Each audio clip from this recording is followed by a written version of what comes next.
राधे राधे दोस्तों, जय श्री कृष्ण। कैसे हैं आप सभी। आज की वीडियो में आप जानेंगे जितिया या जीवित पुत्री का व्रत कब है और इसका शुभ मुहूर्त, व्रत विधि और पारण का टाइम। जितिया व्रत संतान के लिए रखा जाने वाला सबसे मुश्किल व्रतों में से एक है। इस व्रत में महिलाएं 24 से 36 घंटे का निर्जल व्रत करती हैं। जीवित पुत्री का व्रत महत्वपूर्ण व्रतों में से एक है। इसे जितिया व्रत भी कहा जाता है। जीवित पुत्री का व्रत में माताएं अपनी संतान की सुरक्षा व खुशहाली के लिए पूरे दिन और पूरी रात तक निर्जल व्रत करती हैं। हिंदू पंचांग के अनुसार अश्विन मास के कृष्ण पक्ष की अष्टमी तिथि पर जीवित पुत्री का व्रत रखा जाता है। ये त्योहार मुख्य रूप से बिहार, झारखंड और उत्तर प्रदेश में मनाया जाता है। अष्टमी तिथि 24 सितंबर 2024 को दोपहर 12:38 पर शुरू होगी और 25 दिसंबर 2024 को 12:10 पर समाप्त होगी। इस साल जितिया व्रत 25 सितंबर 2024 बुधवार को रखा जाएगा। जितिया व्रत के दिन ये शुभ मुहूर्त हैं। ब्रह्म मुहूर्त है 4:35 AM से 5:22 AM तक। प्रातः संध्या 4:59 AM से 6:10 AM तक। विजय मुहूर्त 2:12 PM से 3 PM तक। गोधूली मुहूर्त 6:13 PM से 6:37 PM तक और संध्या है 6:13 PM से 7:25 PM तक। अमृतकाल 12:11 PM से 1:49 PM तक। निशिता मुहूर्त 11:48 PM से 12:36 AM 26 सितंबर को। जीवित पुत्री का व्रत का नहाए खाए 24 सितंबर को है और 25 सितंबर को निर्जला व्रत रखा जाएगा। 26 सितंबर को जितिया व्रत का पारण किया जाएगा। व्रत पारण के लिए शुभ समय 4:35 AM से 5:23 AM तक है। जितिया व्रत पूजा सुबह जल्दी उठकर स्नान करें। स्नान आदि करने के बाद सूर्य नारायण की प्रतिमा को स्नान कराएं। धूप दीप आदि से आरती करें और इसके बाद भोग लगाएं। मिट्टी और गाय के गोबर से चील व सियारिन की मूर्ति बनाएं। कुशा से बनी जीमूत वाहन की प्रतिमा को धूप दीप चावल पुष्प आदि अर्पित करें। विधि विधान से पूजा करें और व्रत की कथा अवश्य सुनें। व्रत पारण के बाद दान जरूर करें। जितिया व्रत चील सियार की कथा।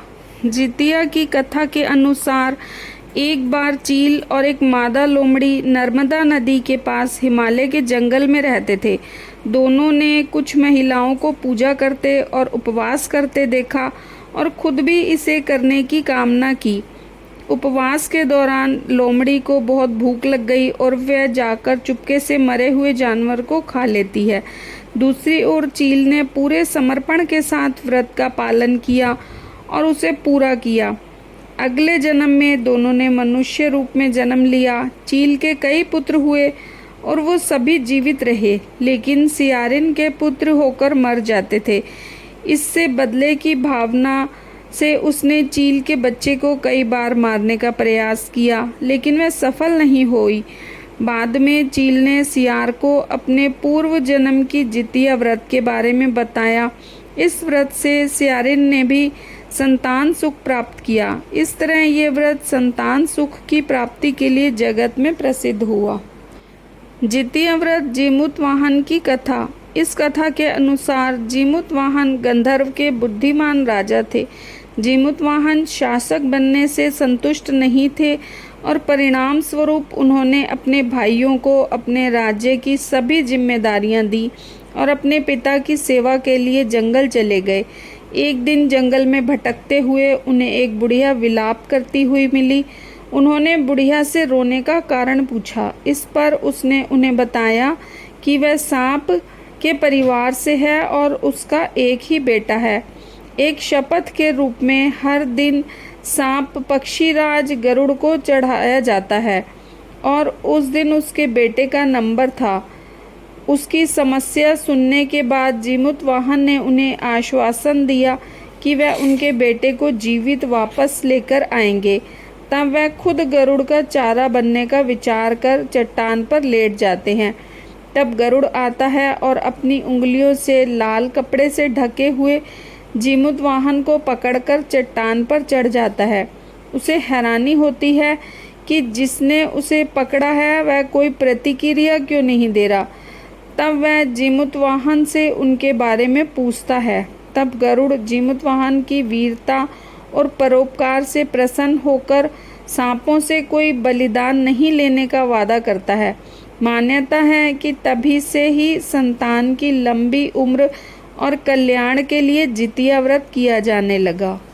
और अब आप सुनेंगे जितिया व्रत की कथा महाभारत से। महाभारत युद्ध में पिता की मृत्यु के बाद अश्वत्थामा बहुत क्रोधित था। वह पिता की मृत्यु का बदला लेने के लिए पांडवों के शिविर गया और उसने 5 लोगों की हत्या कर दी। उसे लगा कि उसने पांडवों को मार दिया, लेकिन वे जिंदा थे। जब पांडव उसके सामने आए तो उसे पता लगा कि वह द्रौपदी के 5 पुत्रों को मार आया है। यह सब देख अर्जुन ने क्रोध में अश्वत्थामा को बंदी बनाकर दिव्यमणि छीन ली। अश्वत्थामा ने इस बात का बदला लेने के लिए अभिमन्यु की पत्नी उत्तरा के गर्भ में पल रही संतान को मारने की योजना बनाई। उसने गर्भ में पल रहे बच्चे को मारने के लिए ब्रह्मास्त्र चलाया, जिससे उत्तरा का गर्भ नष्ट हो गया। लेकिन उस बच्चे का जन्म लेना बहुत जरूरी था, इसलिए भगवान श्री कृष्ण ने उत्तरा के मृत बालक को फिर से जीवित कर दिया। गर्भ में मरकर जीवित होने की वजह से इस तरह उत्तरा के पुत्र का नाम जीवित पुत्रिका और परीक्षित हुआ। तब से संतान की लंबी आयु के लिए जितिया व्रत किया जाने लगा।